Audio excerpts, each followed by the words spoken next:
Joining us is Aravind Srinivas. He is the co-founder and CEO of Perplexity, ranked 31st in this year's CNBC Disruptor 50 list. Aravind, good to have you on. Congratulations making that list again. Any sign from your side that spending is slowing down at all? Not at all. In fact, I expect that spending will get even more efficient. The ROI on the spend will get even more efficient. We are having a few announcements we're going to make soon in terms of how you're going to rethink all the server build out for AI and where inference is going to be run. But people are going to see a lot more ROI on the tokens they're spending, where they get to control the spend much more effectively. Wait, so what do you mean? What are you hinting at, Aravind? It's great to see you. What? Talk more about that. Well, I won't reveal too much, but what I will say is all the AI inference today is running on giant servers. That's going to change as the year progresses. People are going to have a lot more control over their tokens. People are freaking out of how much they're spending on Claude tokens without any guardrails whatsoever. I saw some article in New York Times that said there was some company that spent $500 million in one single month because of an engineer's error in Claude. Now that's crazy, right? You want to give people more control over how they manage their token spend.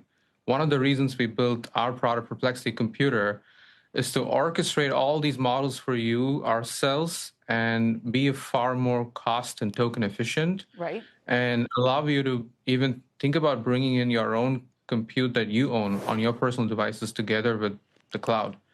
So that's where the future is headed, in my opinion, and we'll have some announcements to make towards that. But Aravind, if you're right, does that mean we have to sell NVIDIA, forget the Dell route, just forget all of it? We're just going to be doing stuff like, I guess I'm working on a Dell laptop here, but I don't think that's what's powering them higher today.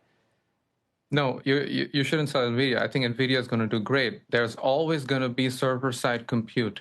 It's about orchestrating efficiently what you can do on the server and what you can do yourself. That hybrid orchestration is where the future is. And we're going to see a lot of important announcements made in this space. NVIDIA is also a big player in that space too, with DGX Spark. So is like other players like Intel and Apple. But at the same time, like what you want is frontier intelligence running on the servers with personal intelligence running on local. That orchestration is what we're after. So you talked about tokenization and all that money that was being spent. Some of these companies, by the way, were spending their annual budgets in like a month. Yes. I'm not a financial expert. That's not good. Elizabeth Warren, very powerful senator, Aravind, she would like to tax artificial intelligence, not just you guys, but pretty much everybody. CNN is suing you guys for copyright or alleged copyright infringement. There's a lot of forces that you and your industry have to kind of fight off right now, is there not? Well, I'm sure there's a lot of concerns on where this is all heading, because we've never seen a technology progress this fast ever in our lifetime. So it's insane to even grapple with what's going on. I think people are going to slowly understand the benefits. I think the more power we give to people in terms of how they own the compute, the better, so that they get to control and choose how they spend their tokens, what kind of tokens they even want to spend on. Where do they actually see the benefit of AI in their lives or their businesses? I think AI is largely being used in large businesses today. That's also going to change.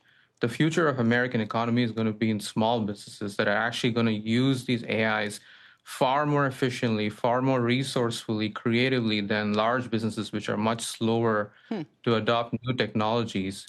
And they will end up creating companies that were never possible before.